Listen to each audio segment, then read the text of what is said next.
Good morning, dear students. Today we are going to start a new chapter, and that is Indigo. This chapter has been written by Louis Fisher. Now, thing is that what is indigo?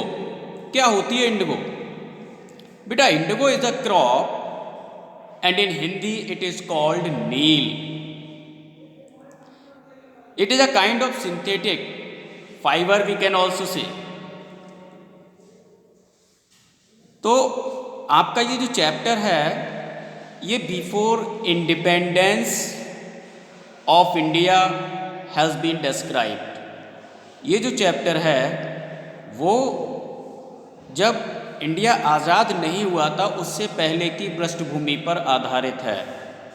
And the main centre of this chapter is Champaran, which is located in the state of Bihar.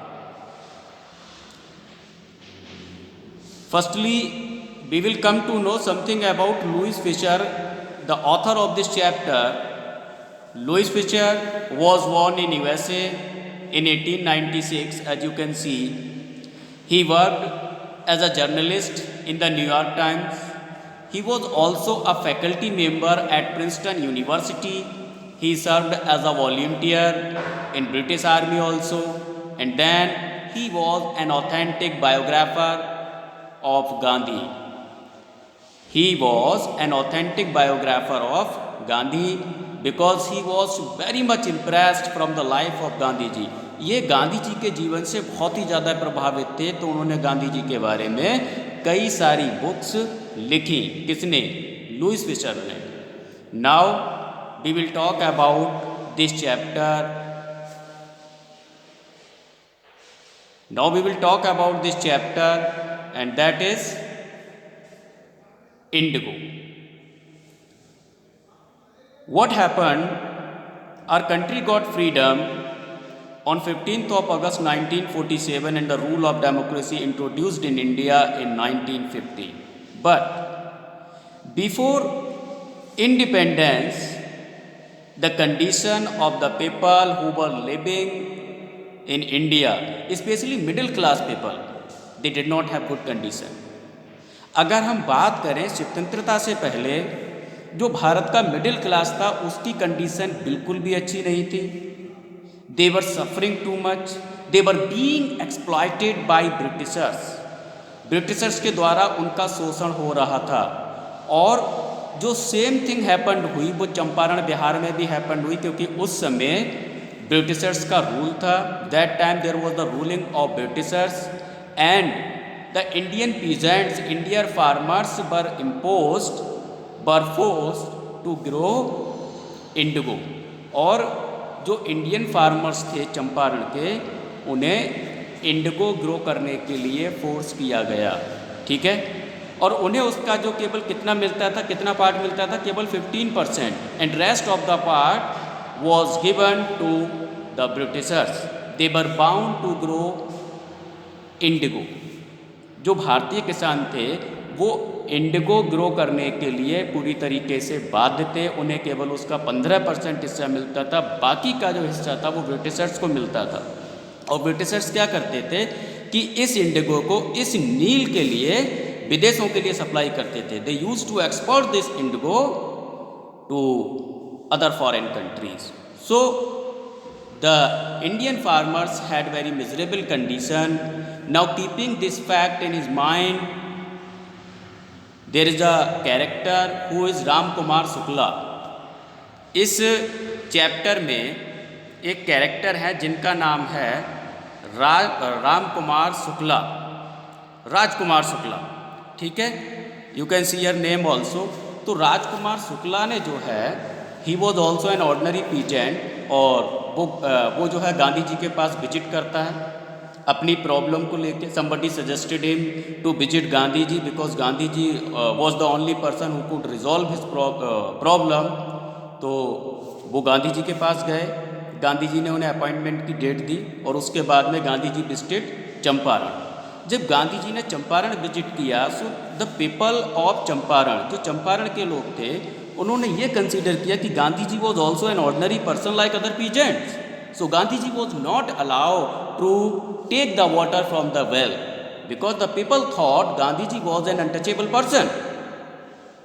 अब हुआ क्या, जब गांधी जी चंपारण पहुँचे तो वहाँ के जो लोग थे उन्होंने गांधी जी को एक किसान की तरह, एक पीजेंट की तरह ट्रीट किया और कहीं ना कहीं गांधी जी जो थे वो अनटचेबिलिटी का वहाँ शिकार भी हुए. But by and by when Gandhi ji met Rajendra Prasad, doctor Rajendra Prasad, he was also a lawyer, he was treated well. When the farmers came to know that Gandhiji is the person who has reached there to deal the case of farmers. Now what happened? Gandhi ji वहाँ गए और गांधी जी ने जो farmers का case है वो deal किया अच्छे से, ठीक है. लेकिन उसके बाद में क्या हुआ कि गांधी जी को भी प्रॉब्लम्स फेस करनी पड़ी. Even he was put into the prison also, उन्हें जेल में डाल दिया गया, लेकिन वो अपनी बात पर बिल्कुल कायम थे. He was completely stable on his point, ठीक है. और उसके बाद में he was then he came out also when the people protested. जो फार्मर्स थे उन्होंने प्रोटेस्ट किया ब्रिटिशर्स के अगेंस्ट, ठीक है. और उसके बाद में क्या हुआ कि गांधी जी वापस भी आए, गांधी जी वापस भी आए और उन्होंने अपनी डिमांड की क्या, कि जो पेमेंट है वो फार्मर्स को वापस किया जाए, जो भी उनका एक्सप्लॉयटेशन हुआ है, जो भी उनका एक्सप्लॉयटेशन हुआ है.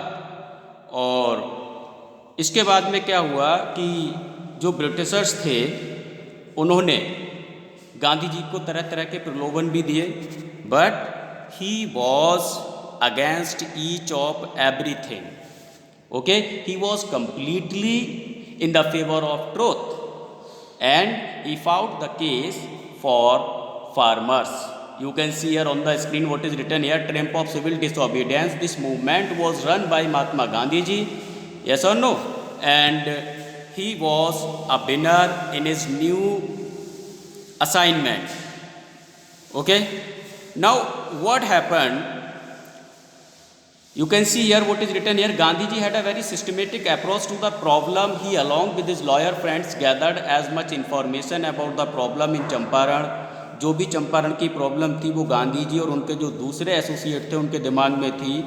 और पहले तो गांधी जी ने क्या किया कि 50% जो फार्मर्स का रिपे था, जो पेमेंट था, उसे वापस करने के लिए कहा. लेकिन जब ब्रिटिशर्स उस पर अग्री नहीं हुए तो उन्होंने क्या किया कि 25% की डिमांड की, 25% की डिमांड की. As a result what happen, the commission awarded 25% refund to the peasant. You can see here.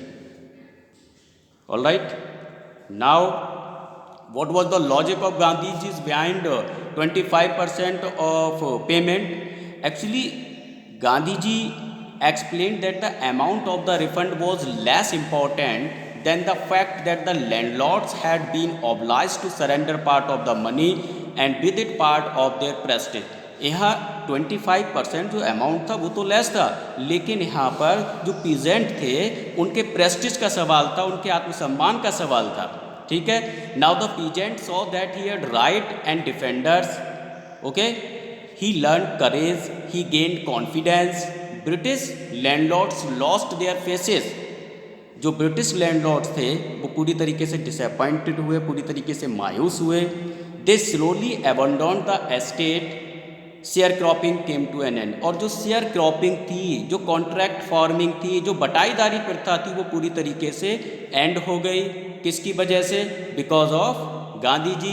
As a result there was a shaping of new India, a shaping of new India. And Gandhi ji supported farmers and gave their justice. Now what happened? Now Champaran is born and the whole India could be born, create independent Indians. Dear students, thank you. I think this video will be very beneficial for you. All the best. Thank you.